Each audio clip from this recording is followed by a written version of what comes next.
Hello student, मैं Manish sir. आज हम लोग पढ़ेंगे अरिथमेटिक प्रोग्रेशन। क्या पढ़ेंगे? Arithmetic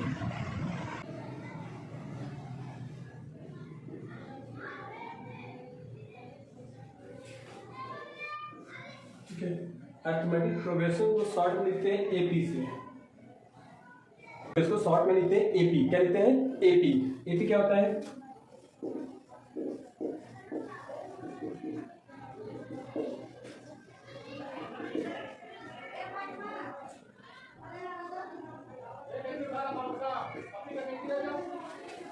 What is AP? What is AP? It is that the difference in constant. क्या होता है? It is a number. It is a sequence of a number such that the difference in constants. What is AP? अगर कोई पूछे AP क्या होता है? AP होता है It is a sequence. It is a sequence of number. ये number का सीक्वेंस होता है such that a difference in the question. हमारा बच गया सीक्वेंस। क्या हो गया? अच्छा, अब सीक्वेंस क्या होता है? कोई पूछ गया क्या होता है सीक्वेंस। अब लिखिए sequence. Sequence what is sequence? अगर बोल दो व्हाट इज सीक्वेंस हो जाएगा it is a number. It is a definite order. It is a set of numbers. It is a set of number arranged in definite order. Definite मतलब correct sequence में होना है। Sequence 1 by 2 2 by 3 3 by 4 ऐसा sequence. Example of AP dash. इसको लिखिए कितना 1 2 3 4 5 last कहाँ तक 100 तक। ठीक है, ये हो गया फर्स्ट। सेकेंड 7 14 20 28 35 लास्ट कर देता है। थर्ड 50 25 0 -25। एग्जाम्पल चलो एग्जाम्पल आप 1 2 3 4 5 9 10 100 तक। कहाँ तक आगे हमारा 100 तक। अब दूसरा देखो 2 7 14 21 30 28 35 7 14 7 21 7 28 7 25 35 इतना हो गया AP. 25 50 0 25 50 it is a set of number. It is a set of number arrange in the definite order. कोई भी नंबर सीरीज हो, नंबर सेट हो, कोई कुछ भी हो, जैसे तुम्हारा 1 2 3 4 5 ये तुम्हारा क्या होता है? सीक्वेंस। क्या होता है? सीक्वेंस क्या होता है? अब लिखेंगे काइंड्स ऑफ एपी। एपी के प्रकार। First finite AP. Finite the AP has limited terms called finite AP. Example 2 4 6 8 10 last 50 तक। ठीक है, finite AP. The AP has limited terms called finite AP. Example first 2 4 6 8 10 last 50 तक हो गया। Second हो गया 2 8 14 20 लास्ट 50 तक। दूसरा है हमारा second in the AP has unlimited terms called finite AP. Example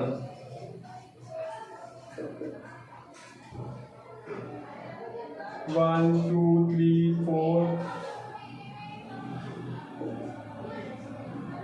2 3 5 7 11 13। ठीक है,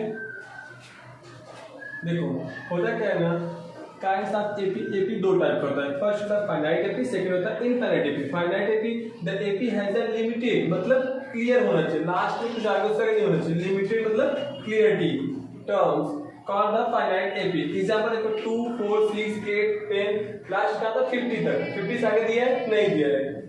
फिर 2 4 2 8 6 फिर नेक्स्ट क्या है 2 8 4 20 डॉट डॉट 50 तक। उससे आगे नहीं दिया। तुम्हारे क्या हो गई? लिमिटेड मतलब फाइनाइट। क्या हो गई ये? Limited means finite. Next finite infinite. Infinite क्या होता है? The AP has unlimited term. The AP has unlimited term call the infinite AP, उसे क्या बोलेंगे इनफाइनाइट। अब देखो 1 2 3 4 5 लास्ट कहां तक जाएगा, कहीं तक जा सकता है। नेक्स्ट 2 3 5 7 11 13 डॉट, इससे बाद दिए थर्ड में तुम्हारा 1 2 3 4 5 6 100 तक, कहां तक 100 तक तुम्हारा क्या जाएगा फाइनाइट। लेकिन अगर मैं लिख दिया कितना 3 6 9 12 लास्ट कहीं तक जाएगा तो क्या जाएगा इनफाइनाइट, क्या जाएगा इनफाइनाइट एपी। ओके चलो फटाफट स्क्रीनशॉट ले सब तो।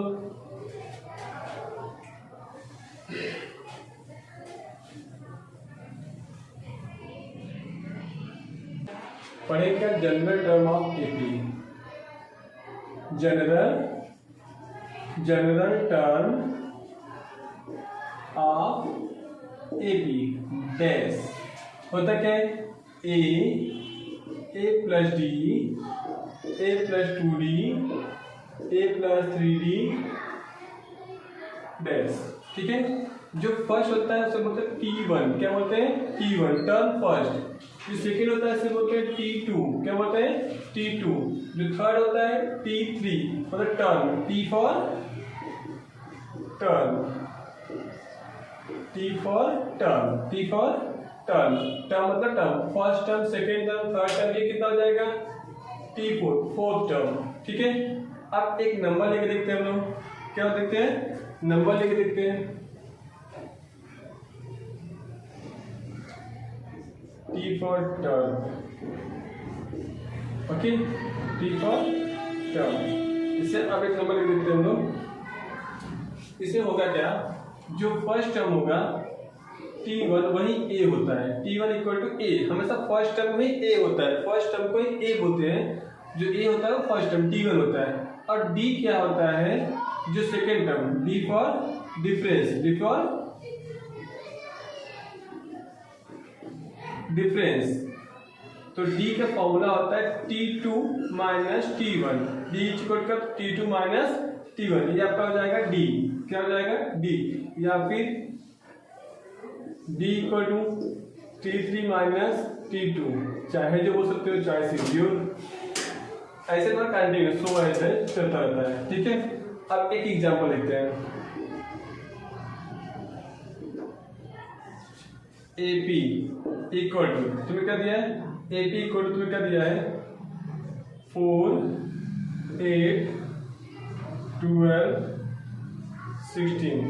ठीक है, तो तुम्हारा ये फर्स्ट टर्म क्या हो जाएगा T1, क्या हो जाएगा T1 इक्वल टू कितना हो गया, फर्स्ट टर्म आपका हो गया T1, क्या हो गया T1, सेकेंड टर्म क्या हो गया T2, थर्ड टर्म क्या हो गया T3, फोर्थ टर्म क्या हो गया T4। ठीक है, तो T1 equal to A equal कितना हो जाएगा 4, T1 इक्वल टू A का मान कितना होता है 4। अब डिफरेंस क्या होता है T2 minus T1, T2 minus T1, T2 कितना है, ये होगा आपका D। स्क्रीनशॉट ले लो बड़ा सही से। AP इक्वल टू 2 4 6 8 10 12 15 टर्म, कितना दिया 15 टर्म। तो फॉर्मूला तो कुछ how much T15 equal to question mark, T15 equal to question mark. Formula क्या होता है Tn equal to A plus n minus 1 into D, Tn equal to A plus n minus 1 into D। ये होता है किसका Tn का formula, किसका होता है Tn का फॉर्मूला। अब A इक्वल टू पर फर्स्ट टर्म होता है, तो T1 equal to A equal to question कितना T1 2। अब क्या बचा है n दो का मालूम पड़ गया, अब क्या बचा है D, तो D इक्वल क्या होता है T2 minus T1, 4 minus 2 equal to 2।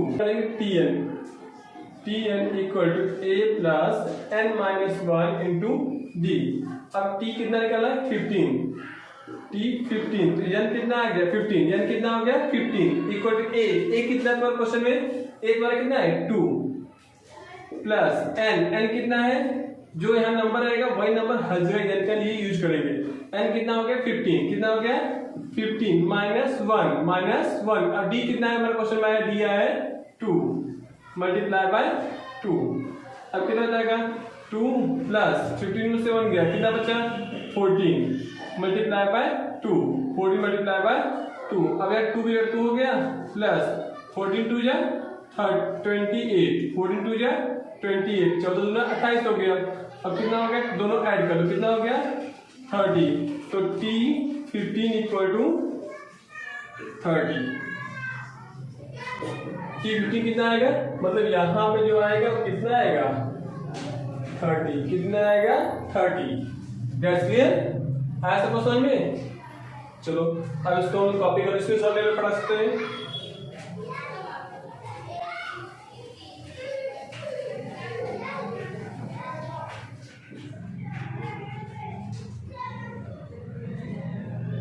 क्या करेंगे, sum of first terms equal to होता है S N equal to N upon ten हो जाएगा N upon 2 in bracket 2a plus n minus 1 into D. n upon 2a, a मतलब first term plus n minus 1, n मतलब one number of the term N minus 1 minus question find the sum of 1 to 100। एक से लेकर 100 तक सभी संख्याओं का योगफल कितना होगा वो आपको पता करना है। अगर हम इसे लिखे जाएंगे तो 1 plus 2 plus 3 plus 4 plus 5 plus 6 plus 7 कितना होगा लास्ट में प्लस 100 तक, बहुत बड़ा हो जाएगा, उस समय बहुत हद खराब होगा। अब हम लोग लिखते हैं कितना एपी, क्या लिखेंगे एपी 1 2 3 4 5 6, लास्ट में कहाँ तक है 100 तक है, कौन सा है 100।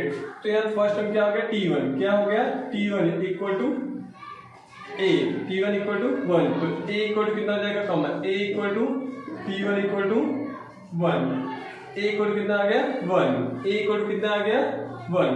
हम लोग क्या निकालेंगे डिफरेंस, तो होता है T2 minus T1, T2 minus T1, तो कितना हो जाएगा 2 माइनस 1 इक्वल टू 1, डिफरेंस भी कितना आ गया 1।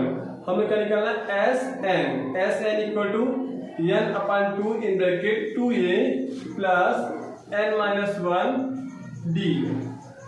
तो s 100 कितना है लास्ट 100 है, तो 100 लिख देंगे equal to 100 upon 2, 100 upon 2 in bracket 2 multiply by a कितना है 1 plus 100 minus 1 multiply by 1, okay. तो कितना जाएगा 100 अपॉन 2 कर दोगे तो ये तो कट जाएगा तुम्हारा 100 अपॉन 100 और 2 आ जाएगा इन ब्रैकेट 2 1 जा 2 प्लस 100 में से 1 गया, कितना बच गया 99 मल्टीप्लाई बाय 1, 99 मल्टीप्लाई बाय 1। अब कितना हो जाएगा हमारा, देखो 100 की जगह पे 100 आ गया अपॉन 2 मल्टीप्लाई 99 1 जा 99 प्लस 2 कितना आ जाएगा 2 प्लस 99, तो 100 अपॉन 2 मल्टीप्लाई 100, क्लियर। अब दोनों को मल्टीप्लाई कर दो 101, 100 अपॉन 2 मल्टीप्लाई 101, ये कर दो कितना हो जाएगा, दोनों मल्टीप्लाई करो कितना 101 डबल 0 डिवाइड बाय 2, 2 5 10 0, 2 5 10 0, कितना आ गया 5050। अब क्रॉस मल्टीप्लाई करके चेक कर लो 10100 डिवाइड बाय 2, 2 5 10 क्रॉस कितना आ गया 1, कॉपी किया नहीं जाएगा 0, क्या कॉपी किया 0, 2 5 10 0, 2 0 जा 0, कितना आ गया 5050, 5050 कितना आ गया 5050 आंसर, ओके। ये तो हमारा हो गया फर्स्ट पार्ट 1, ये हमारा हो गया वीडियो का पार्ट 1। अब हम लोग कल सीखेंगे पार्ट 2 अर्थमेटिक प्रोग्रेशन, जो हम सीखेंगे 5.1 5.2 कंटिन्यू हम लोग सीखेंगे, ठीक है। चलो आज के लिए इतना ही, बाय।